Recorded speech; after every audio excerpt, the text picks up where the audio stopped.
It's really an honor for me to be here with Neel at the University of Montana.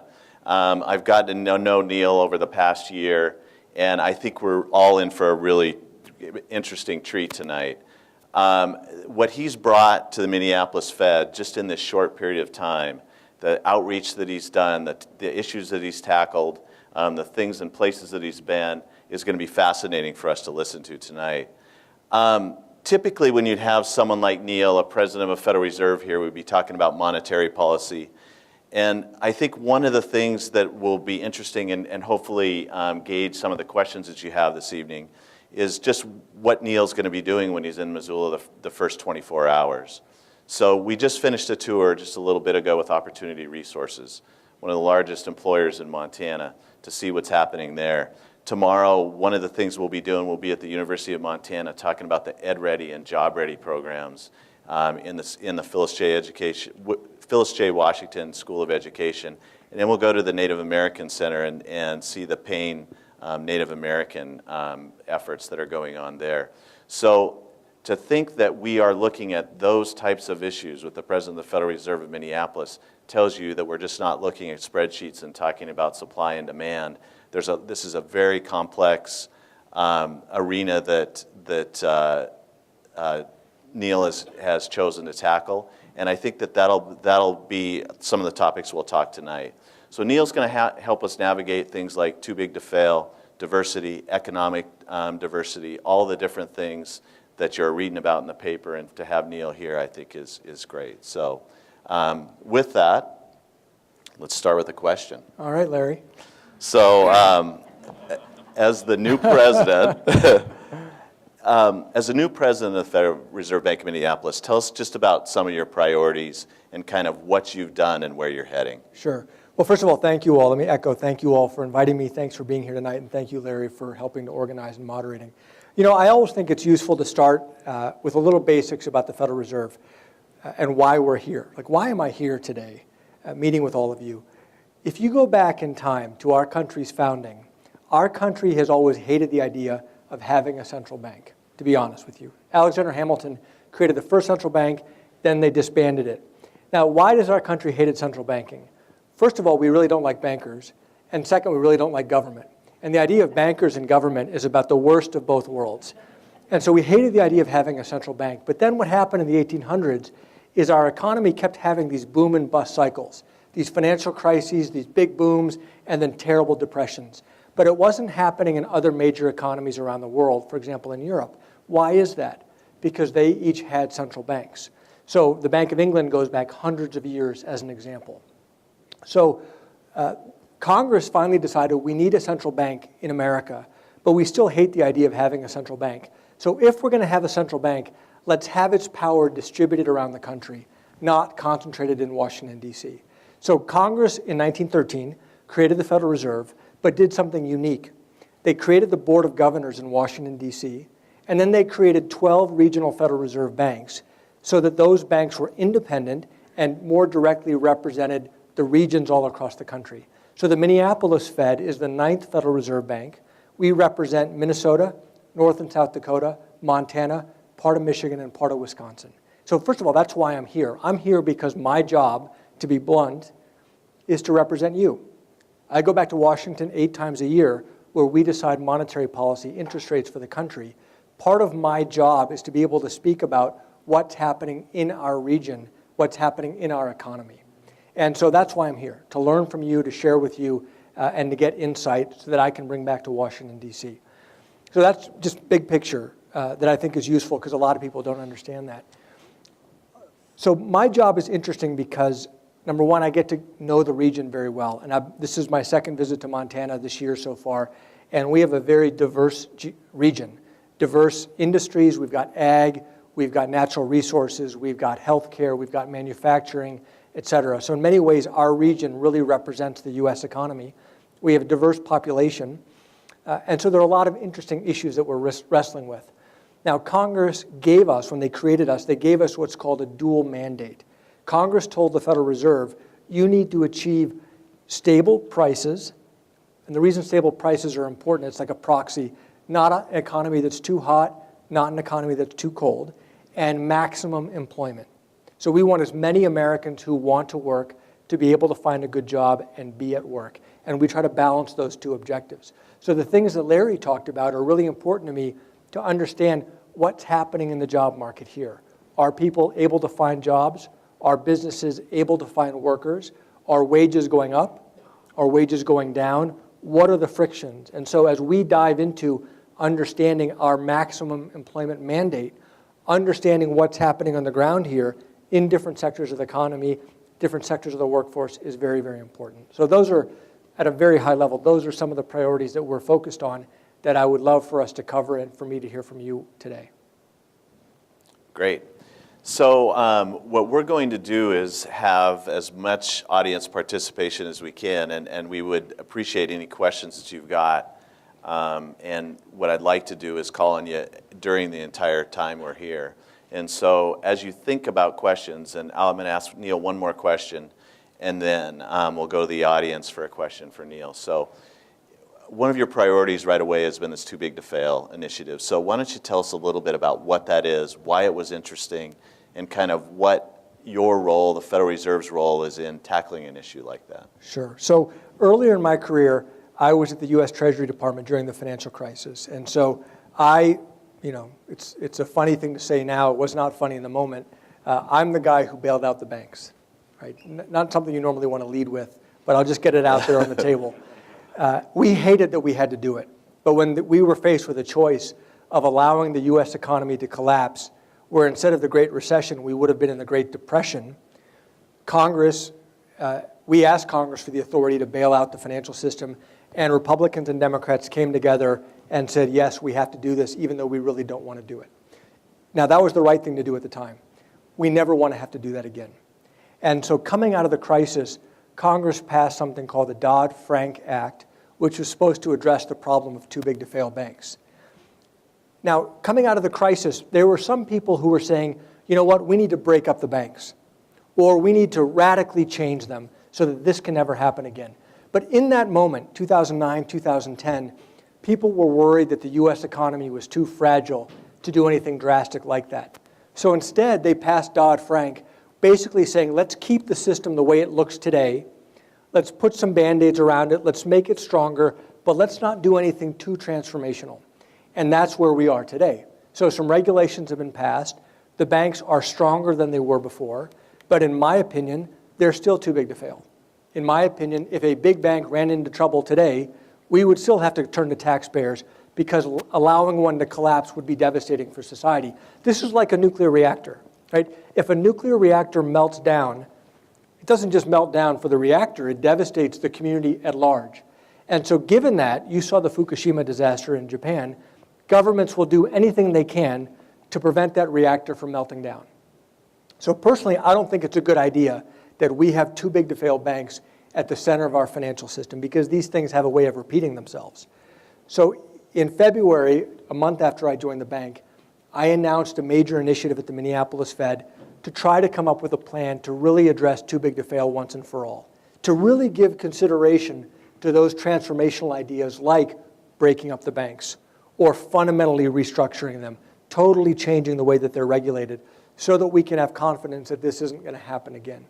So what we've done is we've had a series of symposiums at the Minneapolis Fed. It's all been open to the public. They've all been live streamed just like this. All the materials are on our website for you to go see, where we've invited the best experts from around the world to say, present your ideas. Present those ideas that were taken off the table in 2009 and 2010. Now is the time to give them serious consideration. And we heard from all types. Some people said, we got to break up the banks and here's my plan. Some people said, no, we have to turn them into utilities like a nuclear reactor. Some said, no, the current system is just fine. Let's stay on the course that we're on. We wanted all sides to present their views. And all of that work is culminating in us releasing our plan, the Minneapolis Fed's plan, to finally address too big to fail once and for all. And we're going to come up with our plan. We're developing it now. It's almost done. We're going to release our plan in about a month to the public. The point here is that the public has to decide how much safety you want and how much safety you are willing to pay for. And let me give you an analogy, because this is a long answer. This is a little bit like terrorism. Each of you knows that we cannot completely eliminate the risk of terrorism. You can't make it zero. And each of you knows that more physical safety comes with more cost. You want to be safer? We're going to pay for more police officers. We're going to pay for more intelligence gathering capabilities. Maybe we're going to pay with more metal detectors. Safety is not free. You get that when it comes to physical security. The same thing is true with financial stability. And so, for example, some people have said we should double the capital requirements of the biggest banks. That's the buffer that they have against bad things happening. Well, that's not free. We could double the capital requirements of the biggest banks, and you and I are going to pay a little bit more for a mortgage or a little bit more for a car loan. And that's a trade-off that we can decide we want to make. So what we're trying to do is lay out a series of options for you, the public, to say, here are different options, how much safety you want, and what we think it will cost. And then you can decide, do we have the right balance? Because at the end of the day, in my opinion, the people need to make that call, and we want to give you the information you need to make that informed decision. And so that's what we're doing. That's where we're going. And I believe people are going to take this very seriously. I hope so. And so when you talk about unveiling it, what is that actually, where and when and how? So has our unveiling plans been announced? Sorry. I'm looking at the back. Yes, it has been announced. So, because I try not to make news unless I plan on making news. November 16th at the Economic Club of New York, we are going to unveil a draft plan of the Minneapolis plan. And like everything we're doing, it's open to the public, open press, live stream to the public, and we always solicit comments. So we're going to release our plan, and we're going to open it up for comments from you, the public, from experts, from bankers, from everybody, to say, okay, now react to our plan. All along the way, we've been soliciting ideas from experts and from the public at large, and that's also going to be true when we put out our draft plan so that people can respond to it and we can learn. You know, we've been learning all along the way, and that's made us smarter about these issues. We're not done learning. So we're going to put out our best ideas and say, okay, give us your response, give us your feedback to these ideas before we release our final plan, which will incorporate that feedback. Great. Questions? So we have some roving mics. And you know, by the way, before you ask your question, I always tell audiences the same thing, which is do me a favor and ask me your toughest question. I mean that because if you're thinking of a tough question, there's a good chance someone else in the audience is thinking of the same question. And I would much rather have a chance to address that question than have you leave wondering what the answer is. And so fire away. So you talk about the balance between the regulation and how you can control the banks, basically.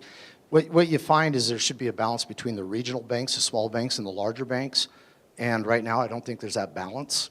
What can be done about that? Yeah, no, you're absolutely right. So one of the unintended consequences of Dodd-Frank is it has made the too big to fail problem worse because it's expensive. When you ask a bank, well, you have new regulations and you need to hire another compliance officer.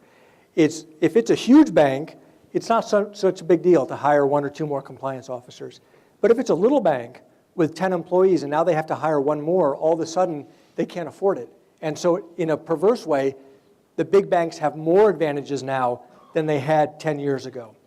And I think people on both sides of the aisle recognize that, but people are nervous about relaxing banking regulations because they know in their heart we haven't addressed too big to fail.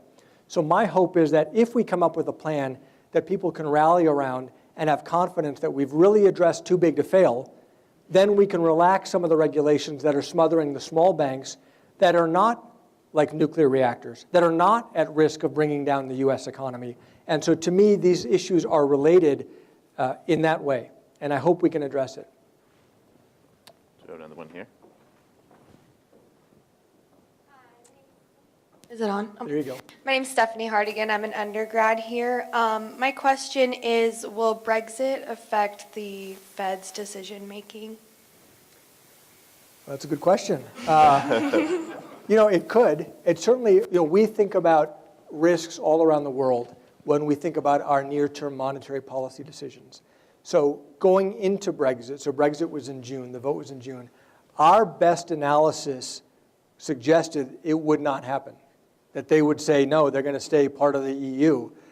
But we didn't know for sure, and so we factored that in our thinking that maybe that they're going to vote to leave, and maybe that would be a shock to the global economy. So we did factor it in our thinking. And the good news is at least the immediate aftermath of the Brexit vote was less traumatic to the global economy than we thought maybe it would be.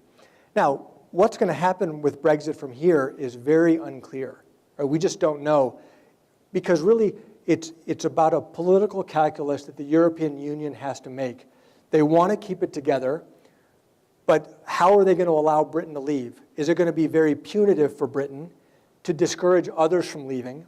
If they make it punitive for Britain, that could have consequences for the Eurozone economy, because there's going to be less trade between Britain and the continent, so to speak. But if they make it easy for Britain to leave, so they maintain those linkages, then other countries might say, hey, I want to leave next. And now all of a sudden the European project is put at risk. And so there's huge political uncertainty around how this is going to play out. And that's probably going to take years before it becomes clear.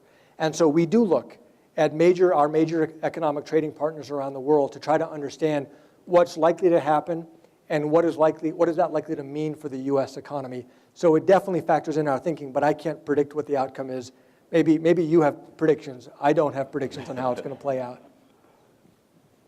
So before we come to another question, let me just change topics on us. And if you've got questions about too big to fail, we can come back to that. But I want to make sure we touch on this, and that is too big to fail has been a topic we've been talking about since you joined the bank. Next on the list has been racial and economic disparity.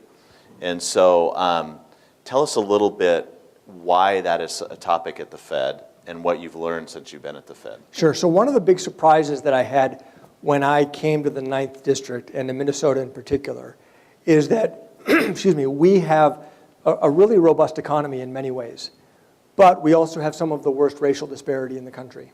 And I wanted to figure out why that is. I didn't expect to see that. And first of all, I don't have a good answer yet on why that is. And what I learned as I started digging into this is there's a lot that we don't understand as a country about what are the structural factors behind this. I'll give you an example. This seems like such a simple question, but we don't know the answer to it. In the US economy, black unemployment is almost always roughly twice white unemployment. The number is actually 1.8, but let's call it twice. So if it's a booming economy and white unemployment is 4%, there's a really good chance that black unemployment is going to be 8%. If it's a recession and white unemployment is 7%, black unemployment is 14%. Why is that? And it's not. Now, part of it we know is education. Different Americans have different access to quality education, which by itself is a problem, clearly. But there are other factors as well. Even if you adjust for education, African American and Latino college graduates versus white and Asian college graduates, the same delta at every education level. And so this is an issue because it's an issue important to us. Number one, because in our region, it's very important in our region. Minneapolis itself has some very tough racial disparity issues, so it's in our backyard. Number two, it's important to the country. Number three, the Congress has given the Fed the mandate of maximum employment. Well, we cannot have confidence that we're achieving maximum employment if we don't understand what's happening beneath the surface. Right? We look at, for example, the headline unemployment rate today is 5%, which sounds pretty good. But if you look beneath the surface, there are a lot of Americans who've still left the labor force. Setting aside racial disparity issues, a lot of Americans are still outside the labor force. So if you just look at 5% unemployment, we know we're missing a lot of important details underneath, a lot of people who are not captured by that. And so to me, and I think to the Fed broadly, understanding the composition of maximum employment is actually very important to us achieving the mandate that Congress has given us. Now, I will say, we know that monetary policy is an incredibly blunt instrument. We cannot target an individual state or an individual community or an individual sector or an individual race. But if we can do the analysis, we have a lot of really smart economists at the Fed. If we can do the analysis to understand these factors under the surface, then we can educate the country and hopefully educate other policymakers who may have the tools to get at some of these structural factors. And that's the role that I feel that we can play in helping to understand them. Now, these problems are in many cases, decades in the making. We're not going to solve them overnight, but it's high time we get on with understanding them so we can go down the path of solving them. So I think you understand part of it. I mean, last week, you said education has a potential to address two big issues confronting the nation, as well as Indian country, economic growth, and economic equality. And so I think it's topical, since we're here at the University of Montana, to talk about education's role in helping with that issue. Absolutely. This is something I believe very strongly. So I was born in Ohio. My parents came to the United States about 50 years ago from India. And I feel like, this is the greatest country in the world in that I've been able to live the American dream, right? Look at son of immigrants from a middle-class kid getting to become a Fed president. I was one of the 2 nominees for governor of California. I came in second. I learned there's no prize for coming in second in an election. But this doesn't happen in other countries, right? This is a great, great country, but in our country, education is the great equalizer. And so my ticket to opportunity, my ticket to achievement was my parents saw to it that I got a good education. And so for me, education is the root of not only lack of education, the root of so many problems in our society, it's the root of so many solutions to those problems in our society. And so it's great to be here at the University of Montana. And I do think, whether it's for Indian country, just last week, so the Federal Reserve Bank of Minneapolis has a Center for Indian Country Development and has been working on these issues of economic development in Indian country for many, many years. Just last week, we had a conference at our bank focused on early childhood education in Indian country. Our bank has actually done a lot of work before I got here on early childhood education and showing the positive return on investment that governments can have if they're investing in early childhood, because there's so many other payoffs for their societies and for their populations down the road. And that's certainly true in Indian country as well. And so, again, education is outside the mandate of the Fed. We can't control education policy. We don't have budgets to spend on education. But if we can do the analysis and say, hey, these types of programs can enhance the employment outcomes and can influence maximum employment in a positive direction, then I do think we have a role to play purely from a research perspective. And we're going to do our part. Great. Question? Hi, Neil. I think I maybe have a hard one for you. Okay. Joseph Stiglitz is a Nobel Prize-winning economist, and I think he probably holds a minority view, but I don't have an exact quote, but he has mentioned in the past that instead of bailing out the big banks, it would have been best to let everything collapse. Do you have a response or thoughts on that kind of I'd be proposal? shocked if Joseph Stiglitz was saying let everything collapse. I would have guessed the opposite of Joseph. But there are some economists who said let everything to collapse. And some of my friends were calling me up during the crisis who just said, let everything collapse because society would be a lot better off in 100 years because we all would have learned our lesson. And here's an analogy. And I think Ben Bernanke, the former Fed chair, used this analogy, and I thought it was really sharp. We've all been taught, don't smoke in bed, because it's dangerous, right? Don't smoke in bed, don't smoke in bed. Then one of your neighbors smokes in bed, and his house catches on fire. Boy, you would love to just let that guy's house burn down and teach that guy a lesson. Well, we don't. We send in the fire department. Not even for that guy. We send in the fire department because we live in neighborhoods. And if his house burns down, the whole neighborhood might burn down. And we don't want the whole neighborhood to burn down. And so it's easy to say, you know what, just let it all burn. And then you know what?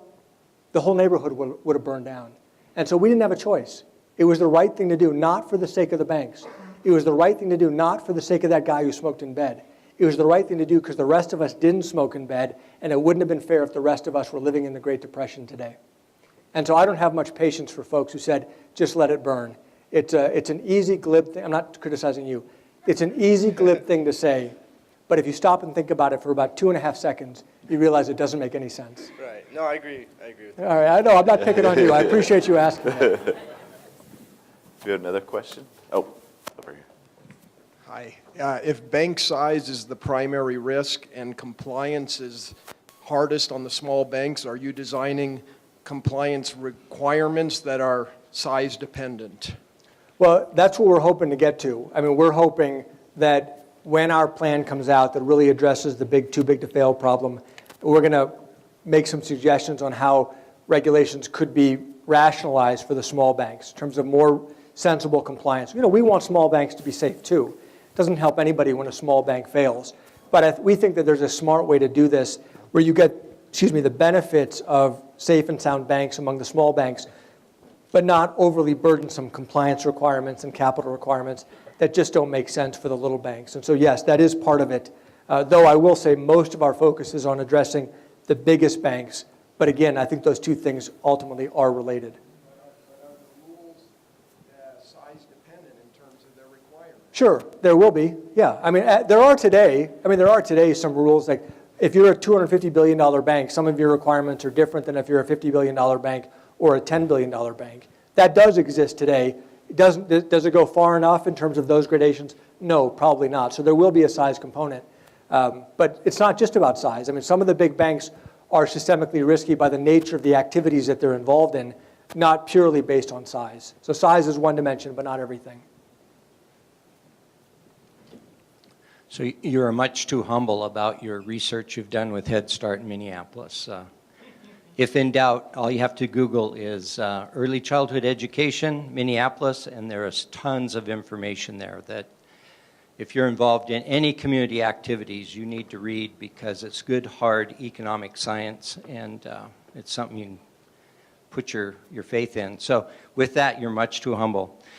However, my real question is, if the book, The Big Short, and the other book, All the President's Bankers, are correct in the stories that they tell, the big bankers, and I'm not going to say the big bankers, there are some people that know how to take advantage of the political system in America so that they always leave with a big pocket full of cash. And whether they do it to Americans or they do it to Mexicans or they do it to the people in Greece, it's the same scheme, and shame on us for letting them continue to do it over and over. Well, I guess there's not a question, so I could just...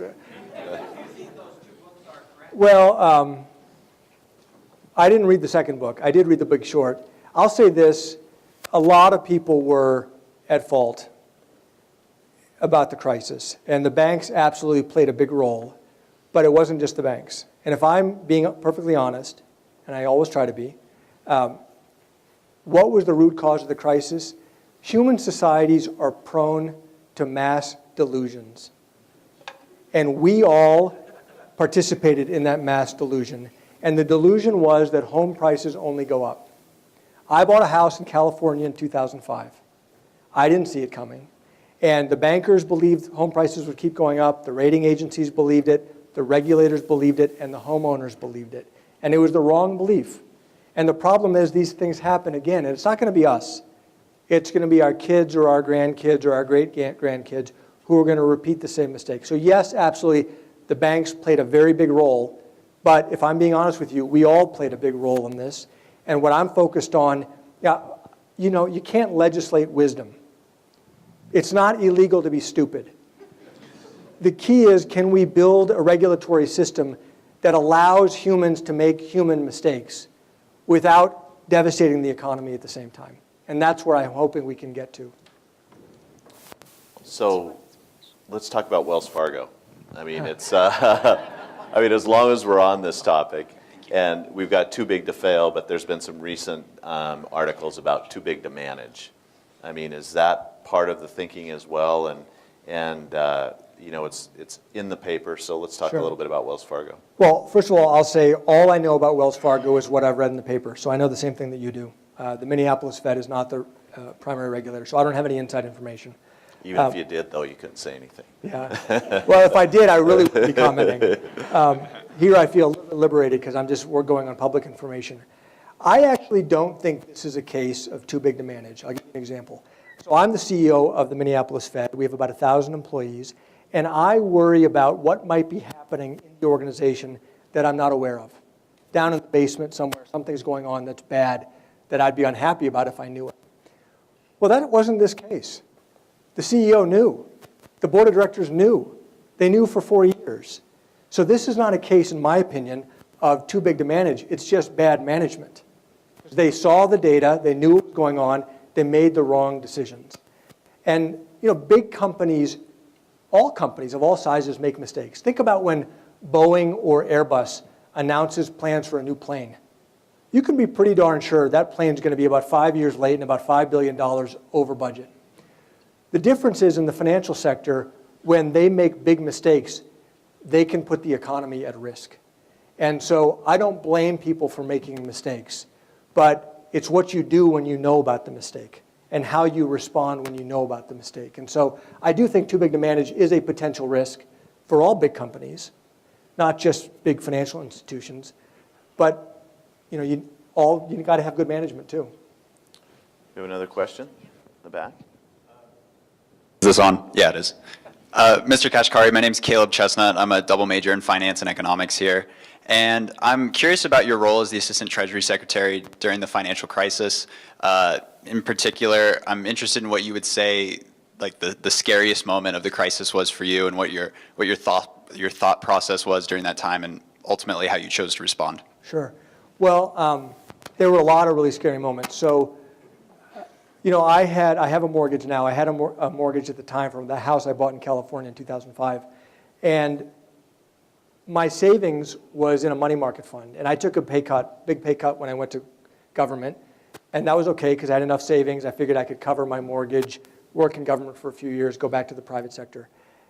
And there were a few moments during the crisis when I said, oh my gosh, the money markets are gone.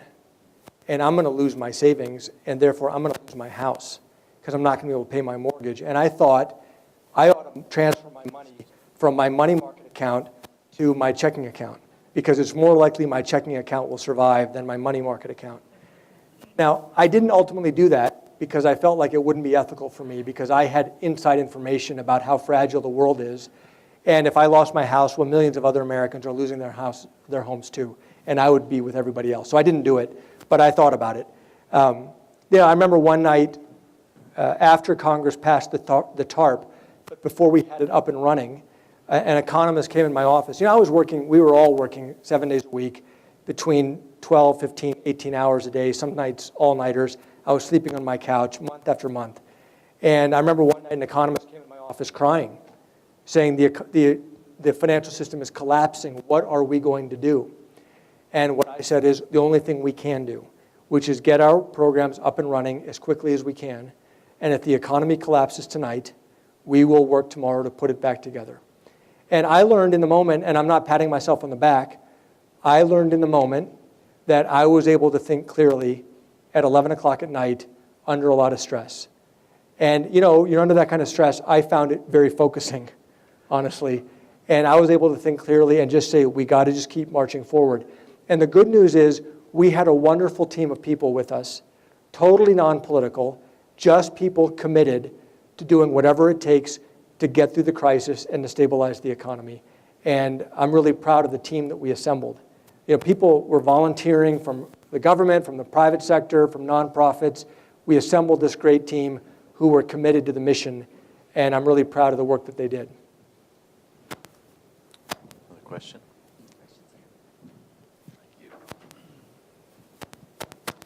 On the too big to fail in Germany, that might be happening.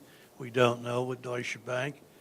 But it looks like some powerful hedge funds have been shorting them, driving their stock way down. The pundits are saying, yeah, you raised the capital requirements and the lights dimmed on the trading floor.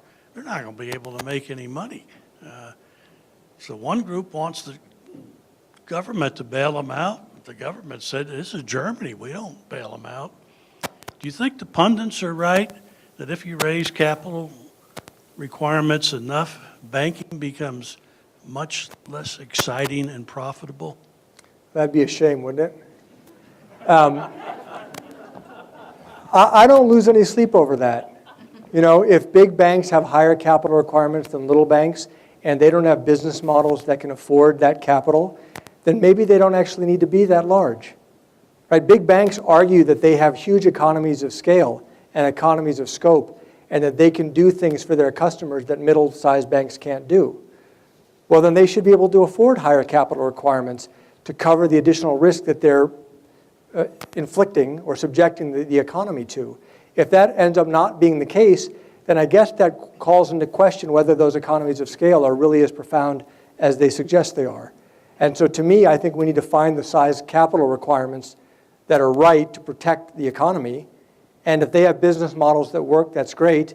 If they don't, then they can choose to restructure themselves. I have two interrelated questions probably that are not very nice to ask, but I will try to be polite. In light of your experience in Treasury and in government, and to use your own metaphor, that no one seems to be responsible, everyone is responsible. What about the arsonists who set fire to the house, and we don't want to destroy all the other homes? To the best of my knowledge, not one of those potential dishonest individuals in the financial sector, the hedge markets, the banking sector, mortgage brokers, no one has been indicted yet. The interrelated question is, given the recent findings in WikiLeaks, emails, the political shenanigans and lies that apparently are going on, unless I'm paranoid and a conspiratorialist, how do you have faith to keep going, putting in hours of travel and hard work with your committee in Minneapolis and presenting maybe wonderful options? How do you have faith to continue knowing that you probably, even though it's a fancy title and a major force in our economy, that any of your recommendations will be taken to heart and implemented? Well, good question. So first of all, I'm with you. While I say that we were all in part responsible for the crisis, there's no question that there was some fraud and there were particular egregious bad actors. And I too am frustrated that apparently it appears that prosecutors didn't have the tools or the legal ability to prosecute the worst offenders. And that frustrates me too. Now, I'll tell you, I'm not a lawyer. I don't understand the intricacies of the legal system to understand what the constraints are. And I do think maybe we ought to revisit the laws around some of these issues so that if these egregious actions happen again, prosecutors have more tools. I mean, I'll say this, as a casual observer, prosecutors seem very motivated to try to put bad guys in jail. Right? It's good for their own careers, they get their names in the paper, et cetera. So I don't think it's because prosecutors were not incentivized to want to go do it. It seems like they didn't have the tools that they needed. But this is outside my realm of expertise, but I'm sympathetic with your point. To the second point, at times our political system looks dysfunctional. I get it. But overall, I think our political system kind of works. At a time of national crisis, it was one of the worst moments in our nation's economic history, the financial crisis, was literally one of the finest moments in our nation's political history, because Republicans and Democrats came together to do something deeply unpopular. They literally put their political careers at risk. Many people did not get reelected because they voted for the TARP. That's what we want. That's what we ask of our political leaders. So in a time of crisis, they did what was right. And if you look at it seems like a lot of dysfunction in Congress today. The fact of the matter is we as a people are divided. And Congress is reflecting us. Their jobs are to represent us. And they are reflecting the fact that the American people have very different opinions about a lot of different issues. And so I think over time, our political system works. It's not pretty sometimes, and it's not linear, but I think over time it works. And our jobs are to put our best analysis forward, put our best ideas forward, and then ultimately the people do speak, and the people's voices do get heard over time. So I'm more optimistic. I know it may not be next year, but I'm more optimistic that over time our country gets it right. So let's go a little farther on that. I mean, the election's 4 weeks away.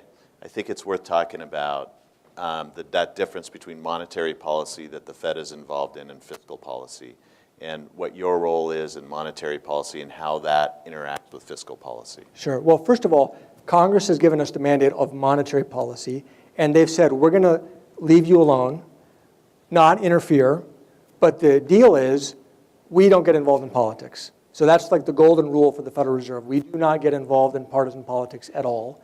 And so I've worked very hard that all of my comments hopefully are non-political, and you realize that I'm trying really hard to be non-political, because I am. And we don't get involved in telling Congress, you should spend on this or not that. That's Congress. That's fiscal policy. How much they choose to tax you and me, and what they choose to spend that money on, that's fiscal policy. That's up to Congress and the executive branch. Monetary policy is simply adjusting interest rates to adjust the economy, not too hot, not too cold. And so we look at what are the fiscal policy decisions that Congress is making as an input into our model of the US economy. So that's an input, and then we decide what we're going to do with monetary policy to achieve the output that Congress has told us they wanted to achieve. So just like what European Central Bank does or what's happening in the Asian economy, those are factors that we analyze, and we put them into our analysis of the US economy.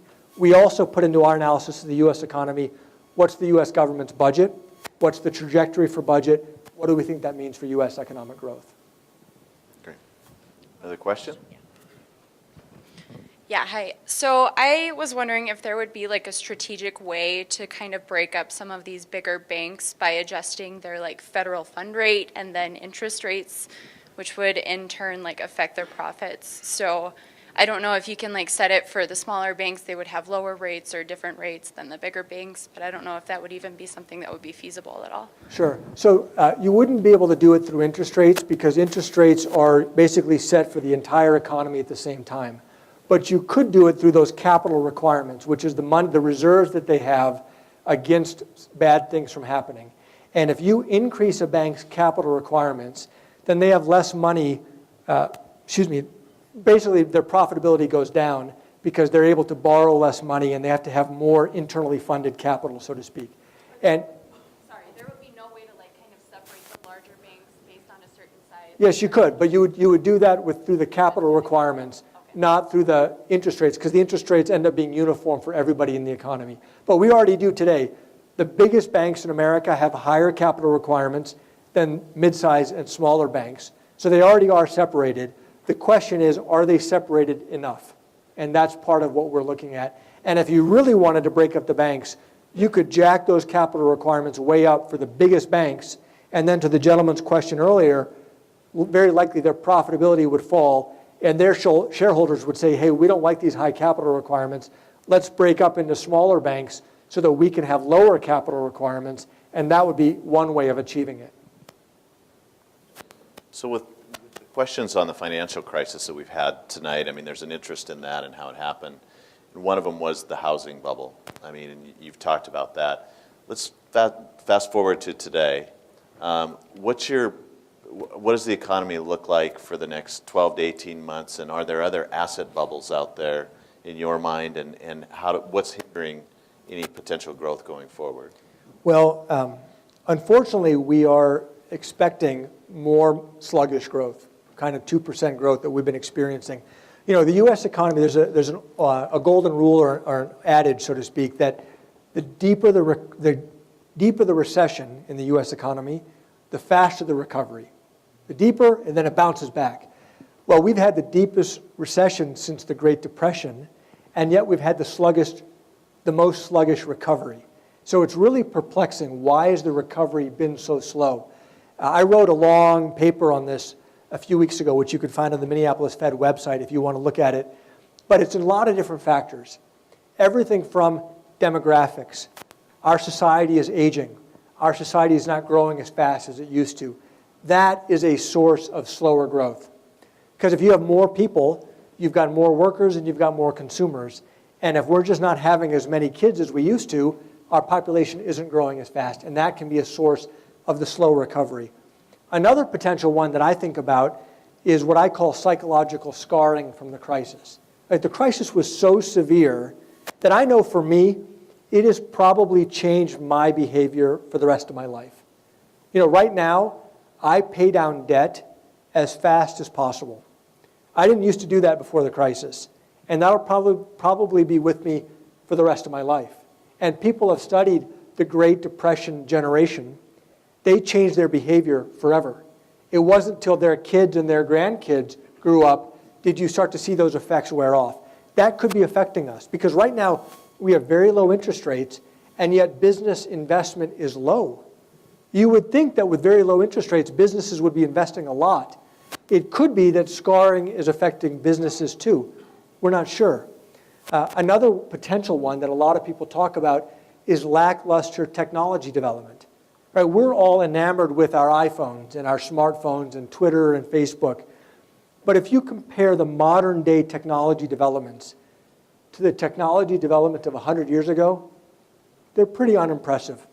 100 years ago, we're talking about electricity, the internal combustion engine, the airplane. I mean, those are totally transformative to society. 140 characters, not so impressive, right? I don't think Thomas Edison would be blown away by Twitter, right? And so, who knows, maybe around the corner there's going to be some great breakthrough that's really going to be transformative to our societies. I hope so. But one of the conundrums is that productivity growth has been really slow the last 10 years. And it's not just slow in America, it's slow all around the world. We don't exactly know why that is. And so we think that a lot of these different factors are conspiring to have this slow recovery. We're not forecasting a recession, but we're also not forecasting a booming economy. And these trends that we're seeing in America, we're seeing in Europe, we're seeing in Asia as well, in Japan at least. And so some of these factors are global, not just unique to America. So I have read Neel's paper that he published a couple of weeks ago, and I've read a lot of Fed material over my years. This is one that I would highly recommend because it is a paper that summarizes some of the things that Neel was just talking about, but it's something that's readable, and that when it's done, you kind of get a good understanding of what's going on. So I would highly recommend the paper that he put out a couple of weeks ago. Next. So one of the primary things you have to work with in monetary policy are interest rates, and they are historically low. So if there were another crisis, what's in your toolbox to stimulate the economy? Sure. That's a good question. It's something we think about a lot. So you'll read about, we talk about the zero lower bound, which means once you get interest rates to zero, you can't really go much negative. Now, Europe and Japan have gone a little bit negative. It's not, so far, it doesn't appear to be having such great effects. And the reason you would go negative is that if you're a saver, we want to encourage you to spend. Well, if you're getting negative return on your savings, holy cow, you're saying, I'm going to go spend that money, or I'm going to go invest it, so I'm not earning a negative return. Well, what we're seeing in Europe and Japan is it seems to be having unintended consequences, that it's scaring people. And they're saying, well, instead of spending, I want to save more. So that's the opposite of the effect that you would want it to have. So what could we do if there was another crisis or another downturn? A couple things come to mind. Number one is we could continue expanding the Fed's balance sheet. So we've driven short-term interest rates almost to zero. But think about it. If you're building a factory or you're buying a house, you don't just care about what short-term interest rates are for the next week or the next month. You care about what are interest rates for the next 5 years or the next 10 years as you're going to hopefully get a payback from your investment. Well, if we drive long-term interest rates down, that could also be a boost to the economy. That's what the Fed has done by what's called quantitative easing, buying up long-term mortgages or long-term bonds. We could do more of that to drive longer-term interest rates down. Second tool we have is what we call forward guidance, which is we say, hey, we're not just keeping interest rates low for a short period of time. We are committing to keeping interest rates low for a long period of time. That also would have the effect of making people realize, hey, they can make longer-term investments, and the interest rate environment is going to be attractive to affect their payback. So there are tools, though admittedly, we have fewer tools today than we had, say, 10 years ago when interest rates were much higher. So while you and the team of economists were in, the 11th hour, what were the main points of contention among the economists as to what were the most important things to include in this bailout, if any? Well, I mean, honestly, so my boss was the Treasury Secretary, Hank Paulson, and the head of the Fed, Chairman Bernanke. They made, in my opinion, made an excellent team. And one of their approaches that I really admired at the time and now is they basically said, we are going to try everything we can think of because we would rather fail trying everything than fail having not tried everything. And so not everything we did worked. But we basically said we're going to fire everything we can think of, every gun in our arsenal, to try to stabilize the financial system. And in the worst moments, so Congress authorized $700 billion for the TARP program that I ran. In the worst moments, I thought we would spend all $700 billion and we would not get $1 back. Now, the good news is we spent about 425 or 435 billion, and we got all of it back, and even a small profit for the taxpayers. But boy, we didn't know that at the time. And so literally the contention was, if we have 20 ideas and we rank order them from most powerful to least powerful, there may have been some arguments about which is number 10 and which is number 11, but it's what can we afford, what do we have authorization to do, let's do it all as fast as possible to try to keep the financial system from collapsing. And I'm just so happy that it happened to have worked, because we didn't know. Hello. Hi. Back to the zero interest rate policy. And Europe has been, the European Central Bank has been buying corporate bonds, and Japan's been buying equities. And recently, Larry Summers did a piece on supporting the Fed buying in the future equities, even though the Fed is by law prohibited from doing that. And I believe Chairwoman Yellen also hinted at something like that, also hinted at negative interest rates being... Negative interest rates being on the table. I can repeat what you're saying. And here comes another mic. Hello. So I'm just wondering if that those policies such as those would be favorable to you. Well, hopefully no. So you're right. We don't have the same legal authorities that Japan has and the ECB has. So if we wanted to buy equities, we'd probably have to go to Congress to get authority, special authority to do it. I don't think so. Here's the thing. One of the trends I mentioned was the agings of society. If you look back, so we've had this falling interest rates all around the world like this for 30 years. That's not happening because of central banks. That's happening because of broader macroeconomic forces. And so I feel like central banks, the Fed somewhat, the ECB and the Bank of Japan are fundamentally trying to address non-monetary problems with monetary policy. You cannot solve a demographic problem with monetary policy. And it's time we recognize that. And so I'm not sure that everybody around the world has recognized that. So I don't know how effective these programs are going to be. You know, some people have been very critical of the Bank of Japan, saying, you know, all they needed to do was get more aggressive earlier. You know, the Bank of Japan has been pretty darn aggressive over many, many years. Maybe it hasn't been perfect, but they haven't achieved their outcomes that they wanted. I think that's because they're using the wrong tool. And Japan has a fundamental demographics problem that they need to find a way to try to address. I don't think buying equities is going to solve that. And so in America, I want us to recognize the demographic challenges that we have, the productivity challenges that we have, the regulatory challenges that we have. None of those can be addressed with monetary policy. And if we can understand that and get confidence in that, then maybe the other policymakers can get in gear, so we're not looking to the Fed to try to solve it by buying corporate bonds or by buying equities, because I don't think it's going to work. Let me change topics on you completely. Okay. There's students in the audience tonight, and you were at Bethel College this week or last week? This week. This week. Tell us what you told the students at Bethel College, and I think it's an interesting perspective. Sure. So somebody asked me, you know, what advice I have for students who are about to start their careers. And, you know, I've thought about this a fair bit. Basically, I said this is, first of all, your first job, life is long. I started out as an aerospace engineer, then when it became a banker, then went into government. And I ran for governor along the way. Life is long, and you can do lots of different things. And your first job is not the most important.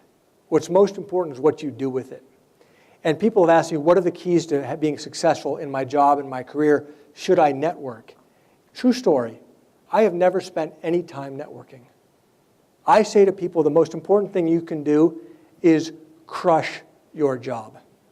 Literally crush your job so that your manager looks at you and says, this is my MVP. Where if an important assignment comes in, your manager turns to you and says, I'm going to give it to you because I know you're going to do a good job. You're going to do a good job with a good attitude, and you're going to get it done. Then it's in your manager's interest to give you opportunity. And what you should want, if you're focused on career and climbing and taking on new things, you want opportunity. You want responsibility. And the way you get responsibility is by crushing what you're doing. Because then you're going to get more responsibility and more responsibility and more responsibility. And so I think about the TARP. I was 35 years old at the time when the Treasury Secretary handed me responsibility of the TARP. He was not doing me a favor, okay? He had no choice. And he needed somebody that he trusted to set up and run this program. And I was all he had. And so he turned to me and said, I'm handing this to you. In a sense, I was doing him a favor rather than him doing me a favor. And so sometimes people say to me, oh, how do I find a sponsor? How do I find a mentor? Just do your job. Do it exceptionally well, and it will be in your manager's interest to invest in you and give you responsibility, more responsibility than you can possibly handle. And that's the secret. That's been my secret to my success, and that's what I encourage people to do. If you do a great job and you're working for a half-decent manager, you're going to get a lot of responsibility, and that's all you can ask for. So that's what I told them, and I believe it in my bones. So you asked for tough questions from the beginning, so we're going to finish with one tough question and take whatever time you need to answer it. So you're a Cleveland Browns fan, and they're 0-5, and you moved to Minneapolis, and the Vikings are 5-0. If Jimmy Haslam called you, what would you say in the locker room to the Browns, and what would you say in the locker room to the Vikings for Week 7? Oh, boy. Well, first of all, for the record, I've became an adopted Vikings fan when I moved to the Twin Cities. But I said if the Browns and Vikings ever meet in the Super Bowl, I'm sticking with the Browns. Not a high-risk proposition. So I'm very happy for the Vikings are doing as well as they're doing. Boy, you know, it's tough because Cleveland Browns, I've been a Browns fan for my whole life. I'm 43 years old. They've changed many coaches. They've gone through about 30 quarterbacks in my life. They've had multiple owners, and it's always the same outcome. And I cannot figure out what is going on. So I don't know. You know, I've actually met the Browns owner, and you know, my heart goes out to him because I know he's trying to do everything he can to turn the team around. In the meantime, I'm going to enjoy the Vikings. That's great. Well, thank you, Neel. I think in this case, the internet was right. We could probably go till 10 tonight with all the questions that we've got. But we really appreciate you being here, and we appreciate you being at the University of Montana. And on everybody's behalf, thank you for coming and sharing some time with us. Thank you for having me. I really appreciate it. Thank you, man.